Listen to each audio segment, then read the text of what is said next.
అండి, అందరికీ నమస్తే. ఇవాళ ఒక ఆకుకూర పచ్చడి చేద్దాం అనుకుంటున్నాను. ఇదిగోండి చూపిస్తా. ఇదిగోండి ఇది మీ అందరికీ తెలిసే ఉంటుంది. ఇది పొన్నగంటి కూర.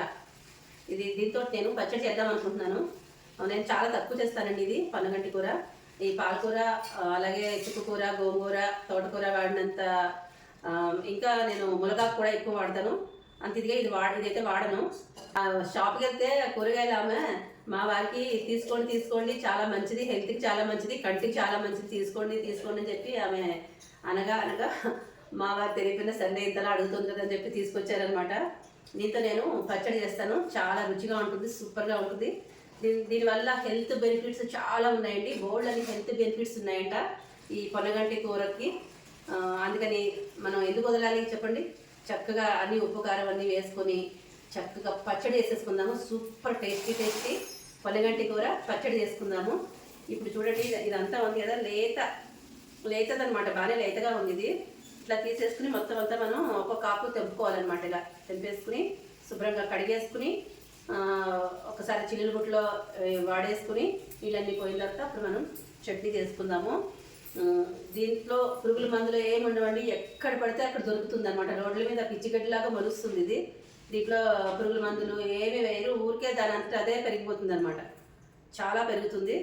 అందుకని ఇది చెప్పాలంటే ఇది వండుకోవడం చాలా మంచిదే.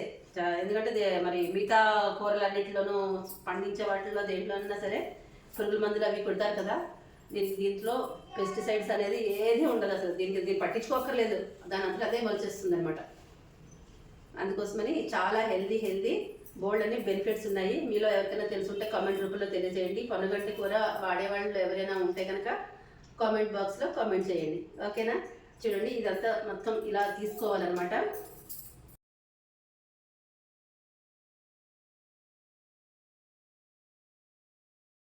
చిన్న లేత కాడ లాంటి చిన్నగా ఉన్నా పర్వాలేదు.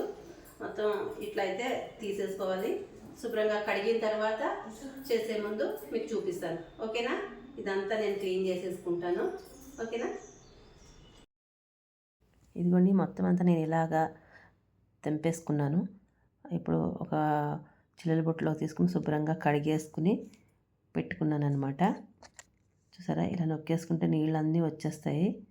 ఇప్పుడు ఇలా కట్ చేసుకోవాలన్నమాట. అంత సన్నగా ఏం కట్ చేసుకోక్కర్లేదండి. ఊరికే అటు ఇటుగా కట్ చేసుకున్నా పర్వాలేదు. అంటే మూకుల్లో వేస్తే మనకి కరెక్ట్గా ఉండాలి కదా. అందుకని పెద్దగా లేకుండా కొద్దిగా చిన్నగా కట్ చేసేసుకుంటే సరిపోతుంది. ఒక మూకుడు పెట్టుకుని, స్టవ్ మీద మూకుడు పెట్టుకుని కొద్దిగా ఒక్క స్పూన్ ఆయిల్ వేసుకున్నాను.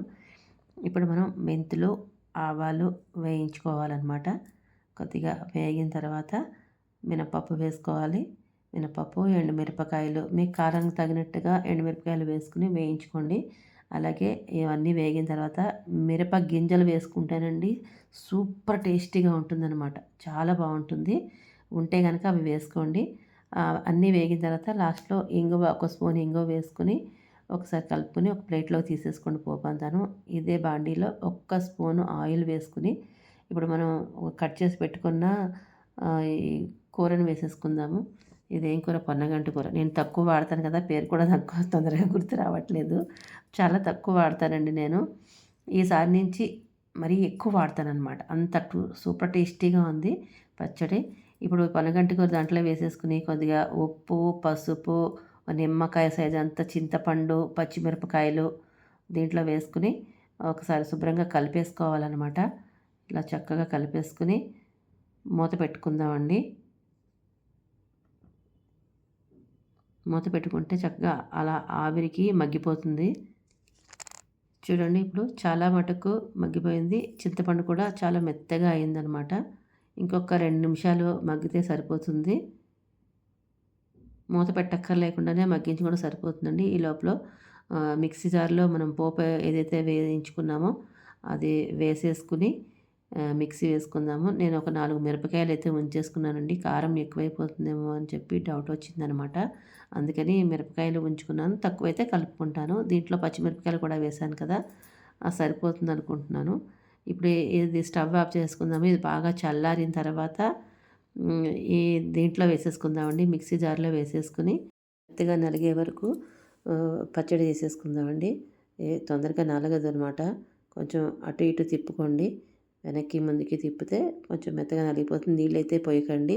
ఇప్పుడైతే టేస్టింగ్ టైం అనమాట.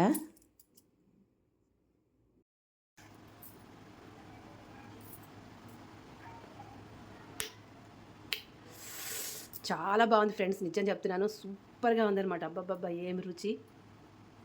నీళ్ళు వచ్చేస్తున్నాయి నోట్లోంచి. అబ్బబ్బా చాలా బాగుంది. అన్నీ కరెక్ట్గా సరిపోయండి. నేను ఈ మిరపకాయలు తీసేసా కదా, తీయడమే మంచిదైంది. కారం ఎక్కువైపోతుంది. ఇప్పుడైతే కరెక్ట్గా చాలా బాగుందన్నమాట. కారంగా చాలా చాలా బాగుంది.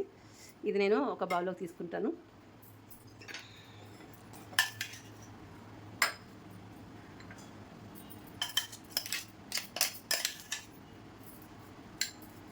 గోరింటాకులా ఉంది కదా, సేమ్ గోరింటాకులా అనిపిస్తుంది. కానీ అద్దరిపోయిందండి. చట్నీ అయితే సూపర్గా ఉంది. ఒక్కసారి చేసుకుంటే మళ్ళీ మళ్ళీ చేసుకుంటారనమాట, అంత బాగుంది. పచ్చళ్ళు అందరూ ఎందుకు ఇష్టపడతారా అని అనుకున్నాను. కానీ ఈ రకంగా చేస్తే పచ్చళ్ళు ఎవరైనా వదులుతారండి? ఒకటికి 10 ముద్దలు తినేరు, లావు అయిపోతారు ఇట్లా తినేస్తే కనుక. అదైతే నిజమండి.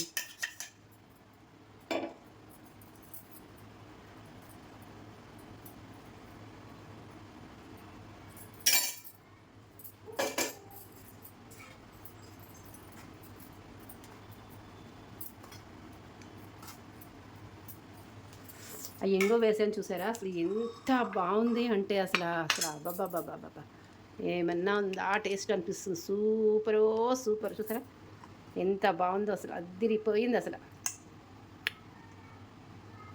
నచ్చిందా మీకు? నచ్చితే లైక్, షేర్, సబ్స్క్రైబ్. అసలు ఈ పచ్చడి ఇట్లా ఉంటుందని నేను అనుకోలేదండి. మా అమ్మగారు చేస్తారు ఇలాంటివన్నీ, చాలా చాలా బాగా చేస్తారు. అందులోనూ మీకు ఇంగు వేస్తే అద్దరిపోద్ది అనమాట. టేస్ట్ చాలా చాలా బాగుంటుంది. ఇలా ఒక్కసారి కనుక మీరు ప్రయత్నం చేయండి, మళ్ళీ చేసుకుంటారు.